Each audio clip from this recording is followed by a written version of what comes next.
Hey, and welcome to lbpostsports.com. I'm Ryan. I'm Mike. We're standing here right now in front of the Long Beach Arena in the parking lot. It's empty right now, but in a few weeks it will be transformed into the pit and garage area for all the crews and teams and racing drivers. In this video, we're going to take you through some of the famous turns for the Grand Prix, let you know things you should be watching for if you want to enjoy the race, as well as give you some tips on how to enjoy it for your first timer. lbpostsports.com is going to be your one-stop shop for everything Grand Prix in 2009, so let's go check it out. You've probably heard by now, over 250,000 people come to the Grand Prix each year, which presents something of a problem since I believe there's about 30 parking spots downtown.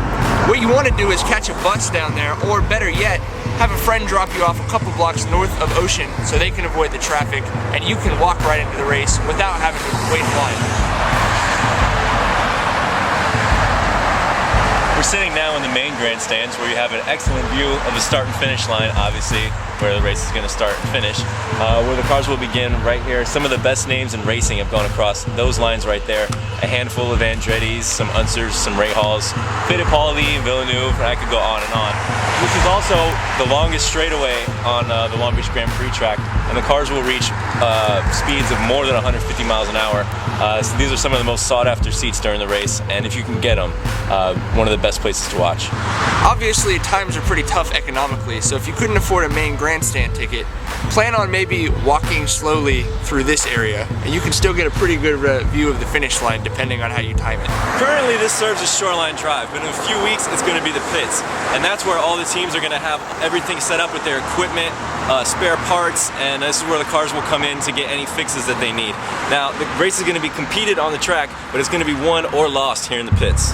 We're turning now from Shoreline left onto Aquarium Way, which serves as turn 1 for the track, and it's one of the most crucial because it sets the tone for the entire race. Usually whoever comes out in first on this turn is going to be in a really good position for the race. And we're also, as we take turn 1, we're going into the most scenic part of the track, which is right in front of the Aquarium of the Pacific with the dolphin fountain right here. It's pretty much what earned this track the nickname the Monaco Grand Prix of the US. If you lost your wallet or you lost your job, there's still plenty of ways for you to enjoy the Grand Prix. An all-day parking pass into this Pike parking lot will get you a pretty great view of the straightaway down Shoreline, which, as you can see, is going to let those drivers match that accelerator. We're here now at turn 6, where after the cars are done coming down the Shoreline straightaway, they're going to have to take a hard left up on the Pine. It's one of the few places where you have a chance to pass. It's very difficult, but it's one of the few places. These grandstands are also a great place to watch the race because you can see that turn unobstructed. There's also video screens all over around this area so you can see the whole race. One of the most important tips if you want to have a good time at the Grand Prix is make sure you use the restroom before you come out here, because that is already dirty 2 weeks before the event starts.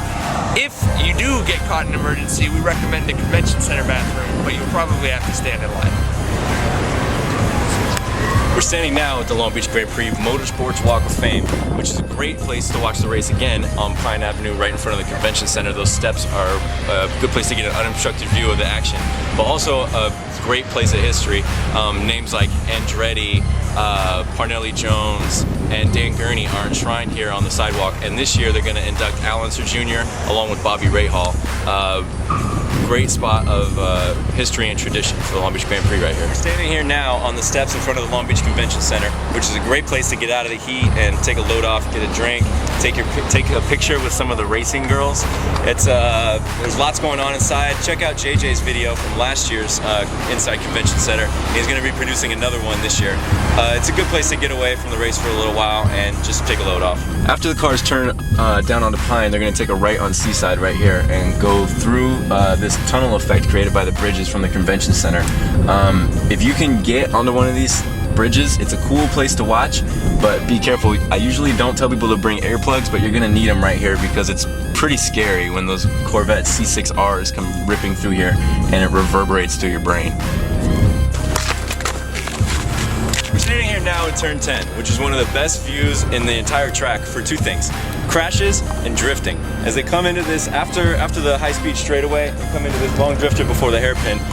For drifting, this is a spot where they're going to get completely sideways at about 100 miles an hour, and in these grandstands, it's one of the best places to see that. For the Indy cars, it's one of the most difficult places because there's going to be a lot of spin-outs and a lot of crashes. These seats are another one of the gems that you're going to want to find.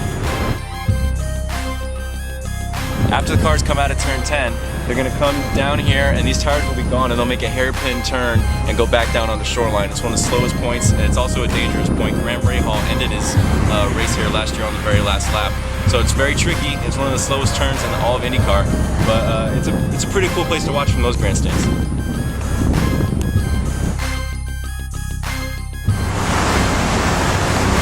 This is the Grand Prix Winners Circle, where the winners will be presented with their trophies and they'll spray champagne all over themselves and everybody else. All of the past winners are enshrined on the ground in here, which is really cool to come by and see all the big names who have held the trophy over their heads here. It's where the race ends, it's where this video is going to end. If there's anything you want to know, questions, comments, anything leading up to the Grand Prix, you know where to find us, lbpostsports.com, and we will see you at the Grand Prix this year.